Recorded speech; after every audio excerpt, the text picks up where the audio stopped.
Good morning everyone. आज हम चर्चा करेंगे मूल्य निर्धारण की प्रक्रिया के बारे में। इससे पहले आपने मूल्य निर्धारण की विधियाँ ली, प्रोसेस ऑफ प्राइस डिटर्मिनेशन के बारे में। अंतर्राष्ट्रीय विपणन में कार्यरत प्रत्येक कंपनी के लिए मूल्य निर्धारण की प्रक्रिया कुछ अलग होती है। मूल्य निर्धारण की कोई एक प्रक्रिया सभी कंपनियों पर लागू नहीं हो सकती।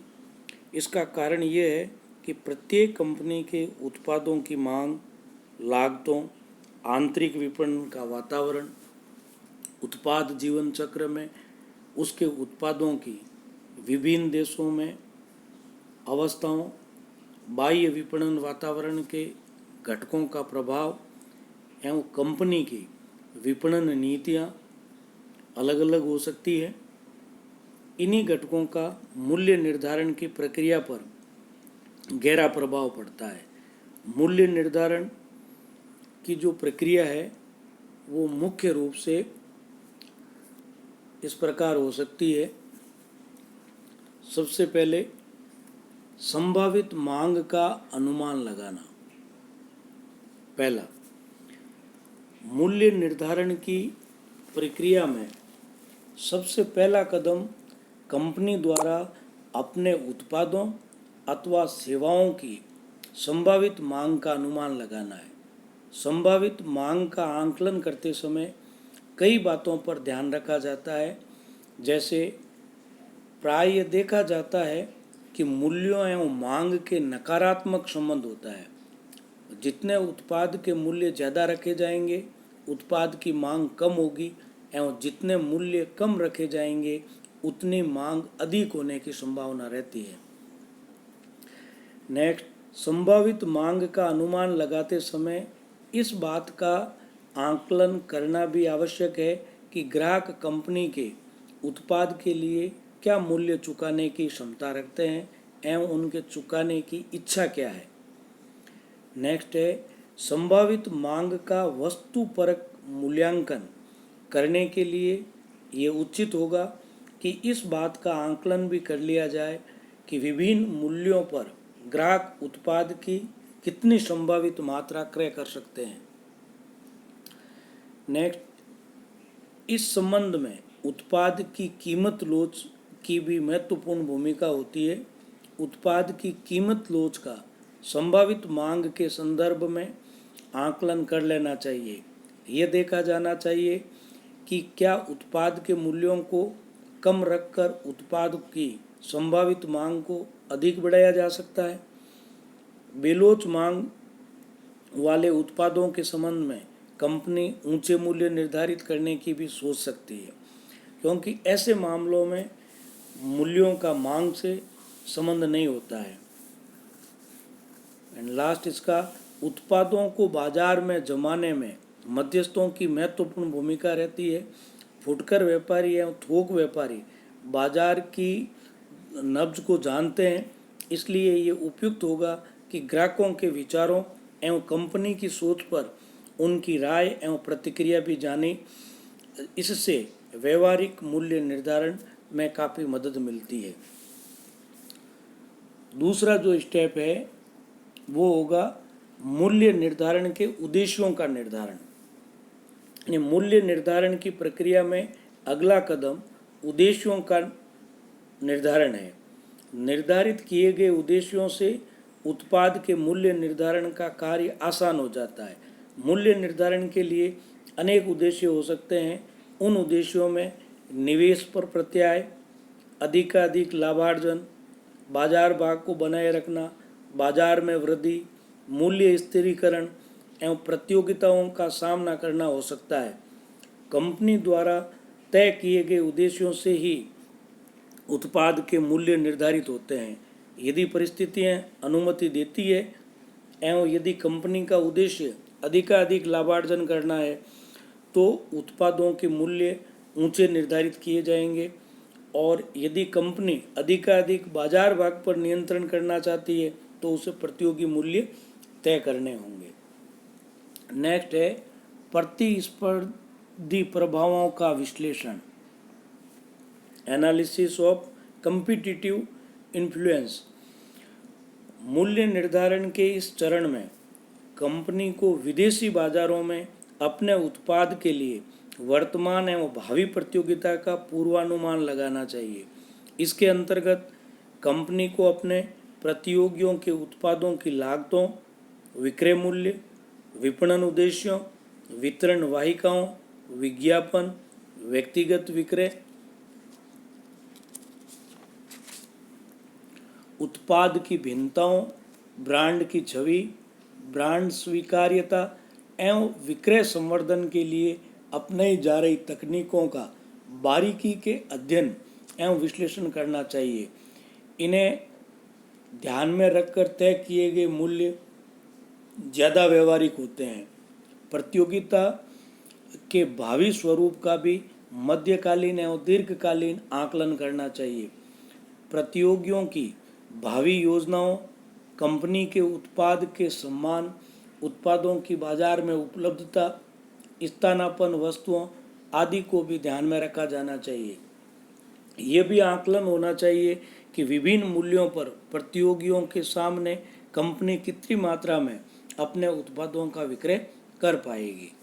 नेक्स्ट स्टेप होगा बाजार भाग का निर्धारण। इसके पश्चात अगला कदम भावी बाजार भाग का निर्धारण करना है। बाजार भाग से आशय किसी उत्पाद विशेष के कुल बाजार में व्यक्तिगत कंपनी द्वारा बेची जा सकने वाली मात्रा है। यदि कंपनी को अपने उत्पादों का भावी बाजार भाग अच्छा रहने की उम्मीद हो तो कंपनी अपने उत्पादों का मूल्य तुलनात्मक रूप से कम रख सकती है। बाजार भाग का निर्धारण करते समय उत्पाद विशेष की भावी मांग की प्रवृत्ति, प्रतिस्पर्धियों की योजनाओं, कंपनी की स्वयं के संयंत्र की स्थापित क्षमता एवं विस्तार लागतों को ध्यान में रखा जाता है। नेक्स्ट स्टेप है कंपनी की विपणन नीतियों का मूल्यांकन। मूल्य निर्धारण के इस चरण में कंपनी अपनी विपणन नीतियों का मूल्यांकन करके ये तय करती है कि इनका मूल्य निर्धारण पर क्या प्रभाव पड़ेगा। इसके अंतर्गत कंपनी की उत्पाद संबंधी नीतियों, जिनमें उत्पाद की डिजाइन, किस्म, आकार, ब्रांडिंग, पैकेजिंग व विक्रय के बाद की सेवाएं आती है। वितरण वाहिकाओं की लागत क्या आएगी, कंपनी अपने उत्पादों के विज्ञापन पर कितना व्यय करेगी, व्यक्तिगत विक्रय एवं लागू की जाने वाली विक्रय संवर्धन योजनाओं की लागत का आकलन भी इसमें किया जाता है। प्रत्येक विदेशी बाजार के संबंध में ऐसा आकलन पृथक होना चाहिए। नेक्स्ट स्टेप होगा मूल्य नीतियों एवं व्यूह रचनाओं का चयन। अंतर्राष्ट्रीय विपणन में कार्यरत कंपनी अपने अलग अलग विदेशी बाजारों के लिए अलग अलग मूल्य नीतियां एवं व्यूह रचनाएं चुन सकती है। यदि उत्पाद को कानूनी संरक्षण प्राप्त है तो पेटेंट के रूप में हो सकता है, अथवा कंपनी का उत्पाद नवाचार की श्रेणी में आता है तो कंपनी ऊंची मूल्य नीति को अपना सकती है। यदि कंपनी शीघ्रता से विदेशी बाजारों में अपना स्थान बनाना चाहती है तो भेदन नीति उपयुक्त होगी। इसके अंतर्गत उत्पाद को बाजार में उतारते समय मूल्य कम रखे जाते हैं। जैसे जैसे उत्पाद विदेशी बाजार में स्थापित होता जाता है, धीरे धीरे मूल्य बढ़ा दिए जाते हैं एवं अंत में उस बिंदु पर मूल्य बढ़ाना समाप्त कर दिया जाता है जो प्रबंधकों ने पूर्व में निश्चित किया था। यदि विपणन फर्म बाजार की उप विजेता है तो वह अपने उत्पादों का मूल्य निर्धारण बाजार की नेता फर्म के समकक्ष अथवा थोड़ा सा कम निर्धारित कर सकती है। विपणन फर्म यदि परिवहन लागत को ध्यान में रखती है तो एक ही विदेशी बाजार के अलग अलग भौगोलिक क्षेत्रों के लिए अलग अलग मूल्य तय कर सकती है। यदि उत्पाद के प्रेषण में परिवहन लागत का हिस्सा नाम मात्र है तो एक रूप मूल्य नीति अपनाई जा सकती है। यदि फर्म की नीति कीमत प्रतियोगिता है तो उत्पादों के मूल्य भी कम रखे जाएंगे। इसके विपरीत यदि कंपनी गैर कीमत प्रतियोगिता को अपनाती है तो उत्पाद के मूल्य ऊंचे होंगे। विदेशी बाजारों के लिए नीतियों एवं व्यूहरचनाओं का चयन बहुत ही सोच समझ करके किया जाना चाहिए। एंड लास्ट स्टेप है इसका विशिष्ट मूल्य का निर्धारण। मूल्य निर्धारण का ये चरण बहुत संवेदनशील है।